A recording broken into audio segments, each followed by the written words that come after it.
Alright, so I don't know about you guys, but I kind of like college football.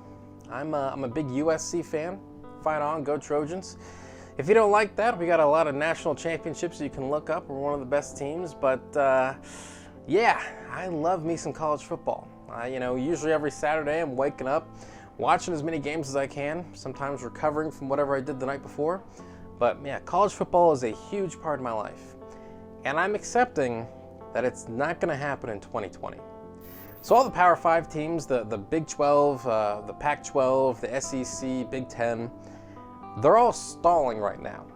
Okay, so some of the smaller conferences, they've already shut things down or moved things to the spring. And the Power 5 is trying to figure out, okay, how can we push things down the line so we don't have to make a decision, even though the decision's kind of already being made for them. Teams across the country are already shutting down their training camps. They're shutting down workouts because they've just had outbreaks that, for some reason, haven't really haven't been reported that much. I mean, Clemson had, I think, like 20 kids get sick and had to shut things down, and they were like runner-up to the national championship last year. And the big problem here with sports being played outside of a bubble, which the NBA is doing great, by the way, is that you're asking college kids to not be college kids. I mean, I'm 31 years old now, but I can remember when I was 18, 19, 20 years old, and I just got to college, and let's just say I might have had a drink or two, might have gone out to a party or something like that, maybe one or two, and had a good old time. And for kids to play college football, you're essentially asking them to not be college kids. I mean, the season is supposed to start in September and it would wrap up in December. So you're asking them to isolate themselves for months because once people start getting sick, it shuts down the sport. I mean, MLB players right now, the MLB can't figure out how to make that work. I mean, just look at the Marlins. They decided, hey, we're not going to the World Series this year. And a couple of them went to a bar, and now there's like 20 infections on that team.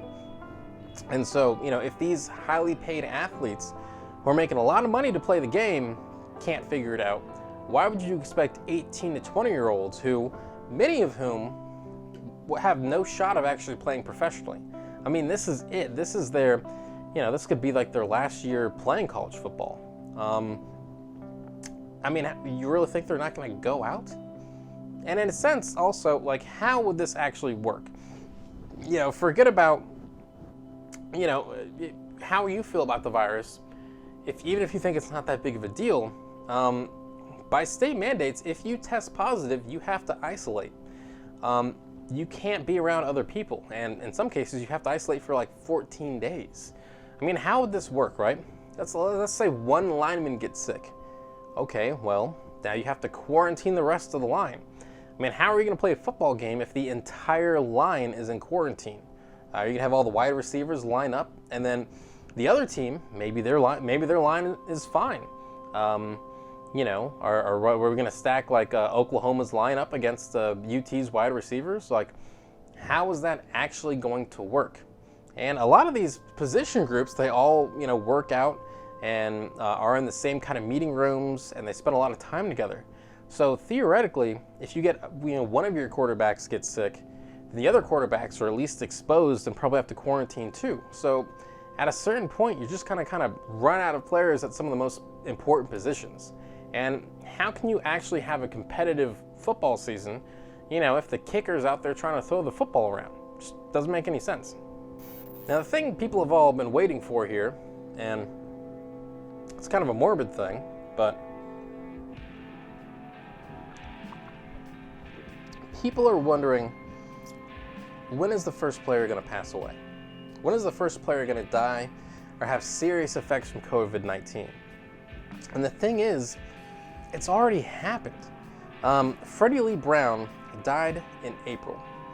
He died just a few days after his father, unfortunately leaving her mother by herself. And Freddie was set to be a walk-on at Michigan State this fall. It was actually, the team did a really nice thing for him. They gave him a jersey at his funeral, and they mourned him and they paid him a lot of respect. But Now the entire Michigan State team is being quarantined because of an outbreak of the coronavirus. So, you know, this kind of worst case scenario for college football has already happened. It just hasn't been publicized. Now again, I love college football. I mean, I really do. Like, I wasn't in any shape to play myself, but that would have been a ton of fun. I really believe in sports. I think sports are a great thing.